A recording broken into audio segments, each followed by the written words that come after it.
right, welcome back everybody to another edition of Barchart Live.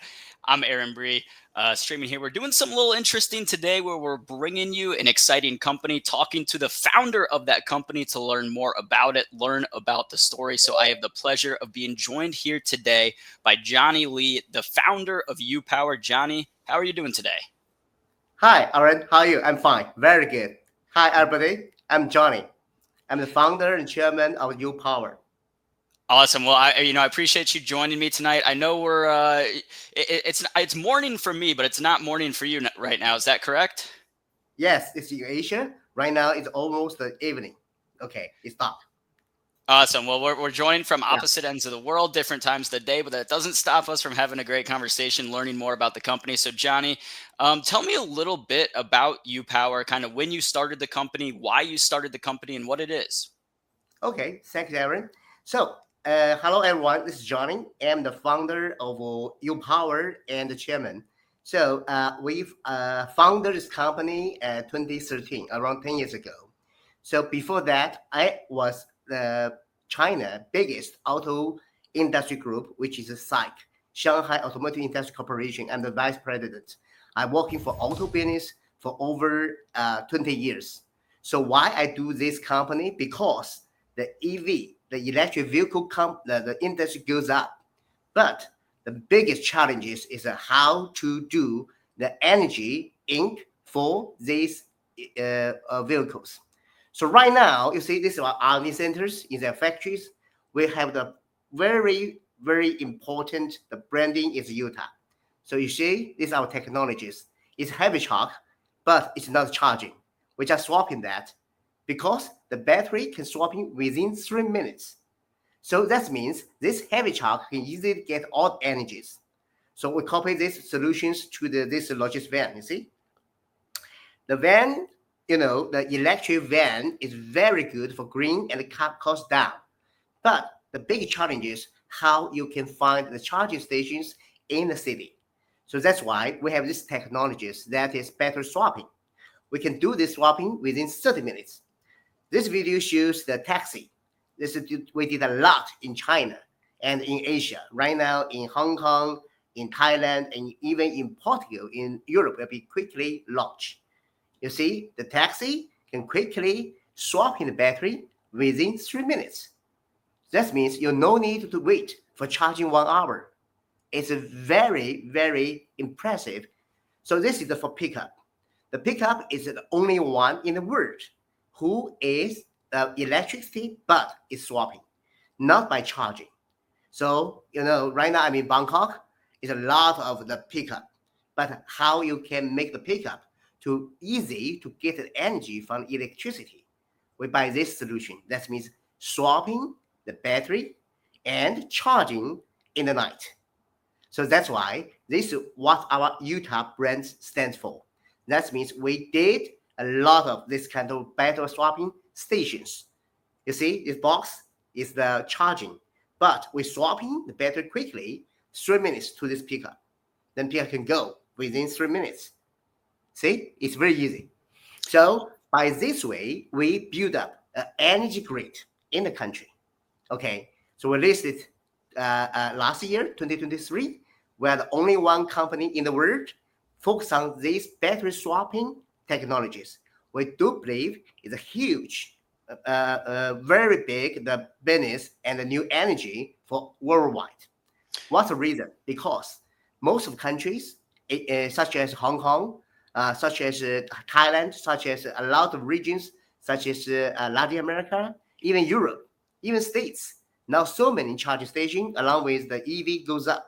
So how to break through this bottleneck, we think is by this kind of the battery swapping infrastructures. Yeah, and This kind of, yes, Aaron?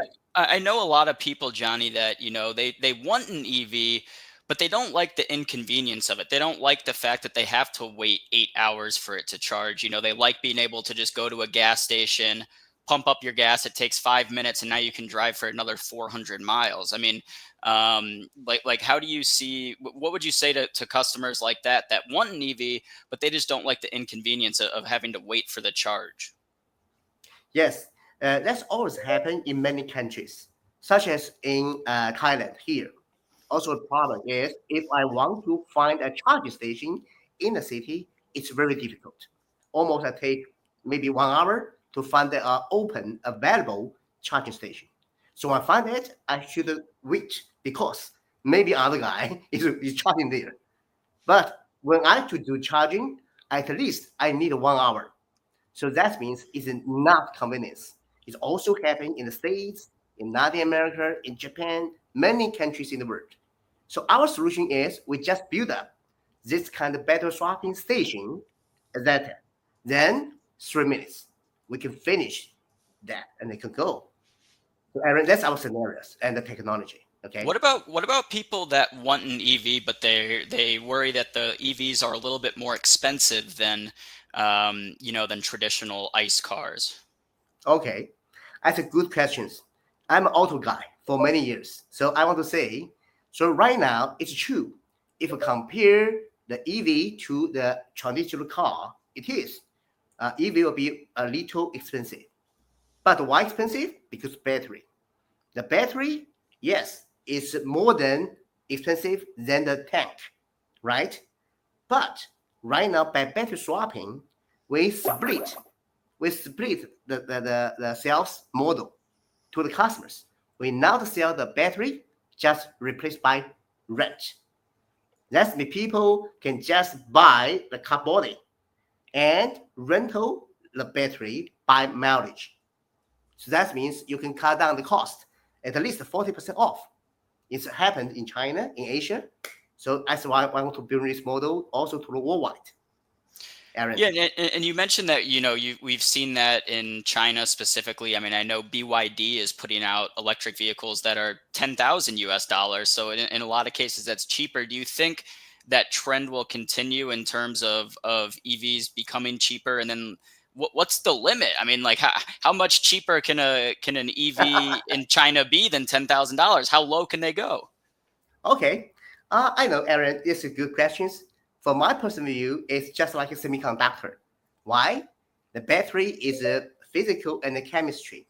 So when volume is huge, the battery price will down quickly. It's true.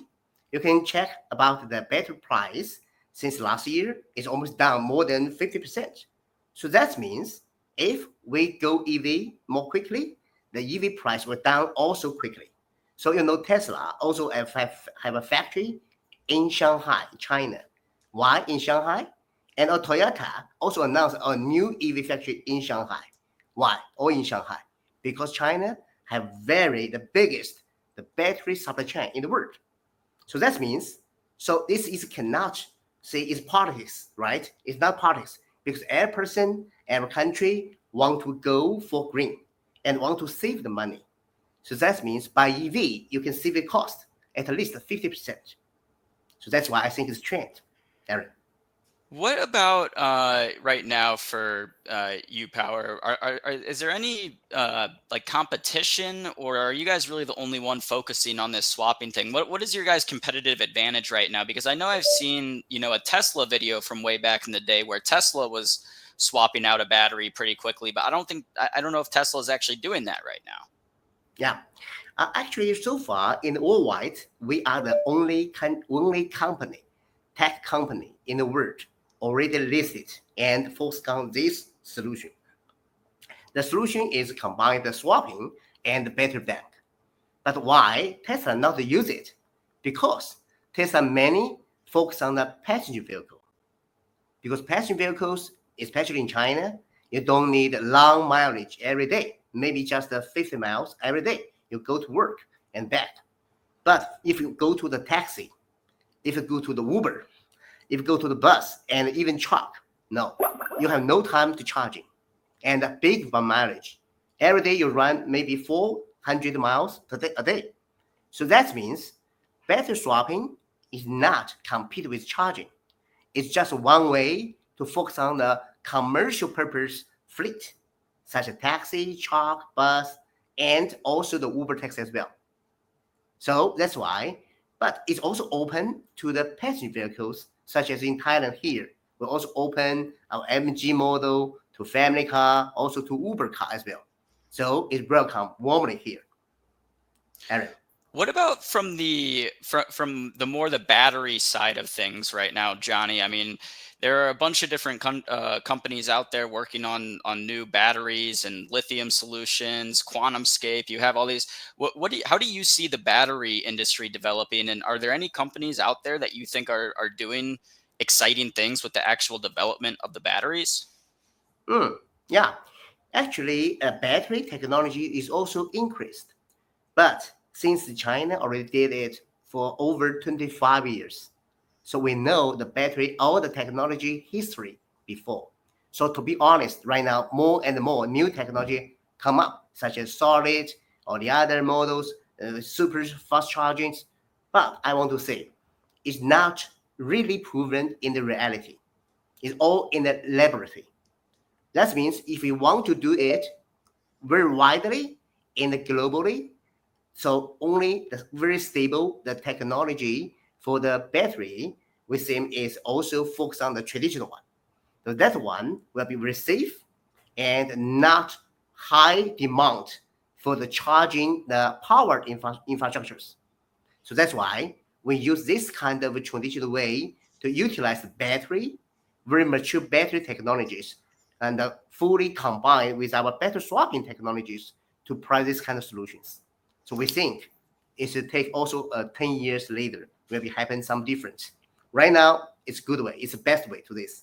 Okay.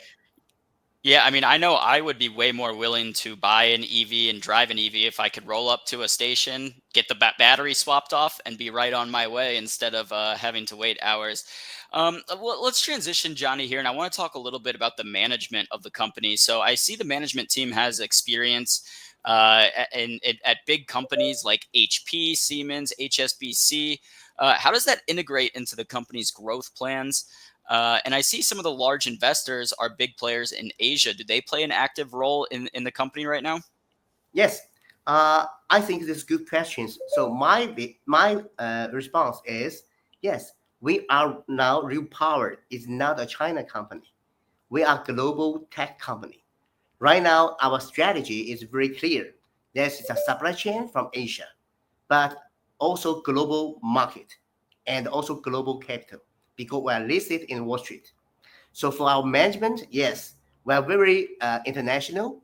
We have a British high-level management as our individual border, and also we have from Fortune 500 company background, such HP, Siemens, HSBC, high-level management as a management. It's a very very professional and rich experience.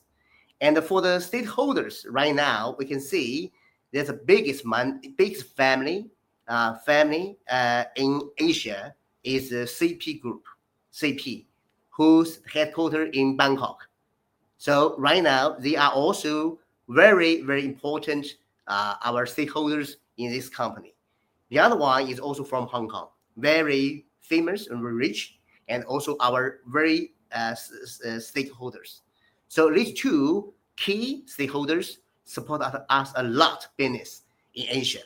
And from Asia, we copy the solution to Latin America, to Europe. So for this one, we think we get a lot of support from the management and the board. Aaron. Great. And then Johnny, I also wanted to ask about, I saw a headline earlier this month that UPower and SAIC Motor CP are expanding or starting a partnership. Can you tell me about this deal and what it means for the company? Yeah, okay. So CP is also one of the biggest family in Asia, headquartered in Bangkok. So for example, tomorrow morning I will meet with the CP, the agriculture chairman. So CP come from agriculture. They almost take the market share of 50% of the whole Thailand farmers. It's millions. So what's our solution for them? We're offering a better swapping pickup. And with John. Do you know John? John. Yeah. Yeah. So we do it for agricultures. So John is purely electric. But how you can charge in that? We're using better swapping. And the pickup is a platform to carry on the John to the farmers to the agricultures to do some operations on the farm for the lands. So millions of that. So that means this kind of examples how CP support our business. But you can see we talking about the green business, not only for green transportation, but right now also talking about green agriculture as well. Okay. Yep, there you go. And Johnny, I think you're talking about the tractors and different types of vehicles that farmers will use. If you start swap, those become more electric, doing battery swapping for those too, that could be a huge market there as well. So that's very interesting. And now, Johnny, I kind of want to transition a little bit to see or to talk about the actual stock here. And one of my favorite metrics to look at growth companies is insider ownership, to see if shareholders are aligned with management. Does your team own a lot of stock in this company? Not so many. Yes, our founder team take around not more than, I think not more than 15%. Still quite healthy. The other all the stakeholders and also for all the globally retail customers. Yeah, retail investors. Okay. Yeah. Yeah, no, yeah, and I think it's a great sign again at a growth company when you have people like Yeah. yourself, that the founder of the company is still holding significant shares, because that shows that you're bought in and believe in the mission here. So, looking ahead, I mean, we just started a new year. We're still only about 2 months in. What can investors expect for the rest of this year in 2025, and maybe even looking ahead into 2026? What's on the horizon? I think it's brilliant. We are a tech company. To be honest, we've invested a lot of money for R&D in the past. A lot of money because every car, every truck, and every battery swapping patents, we need to invest and do a lot of R&D. We own the hardware and also own the softwares, all the patent and the IP in our hands. So that's why we spend a lot of money for investment of technologies. But from last year and also this year and next year, we're totally different because we build a lot of some real project running on the site. So right now, our overseas market have totally 4 regions. That means we have Southeast Asia region headquartered in Bangkok. We have Macau and Hong Kong region have the headquarter office in Hong Kong. We have a Latin American office in Mexico City, and also have European region the office which is located in Lisbon, Europe. So right now we have 4 regions. This year we open North Africa and Middle East. Why? We're so welcome because we quickly save a lot of the cost and improved green transportation, green agricultures to many customer and fleet and countries. So we can see we will quickly announce our last year financial report. It's a very big increase. I cannot tell the real number because still almost finished the auditing, but I can say it's big difference. And also this year we happen many projects. Right now in our forecast, we have nearly, let me say, 20 or 30 times of last year's forecast, all the Wow. orders in hand. So that means we are very confident. So you will see quickly in the media from next month, next month, and next month in the first half, many big news happen from Asia to Europe.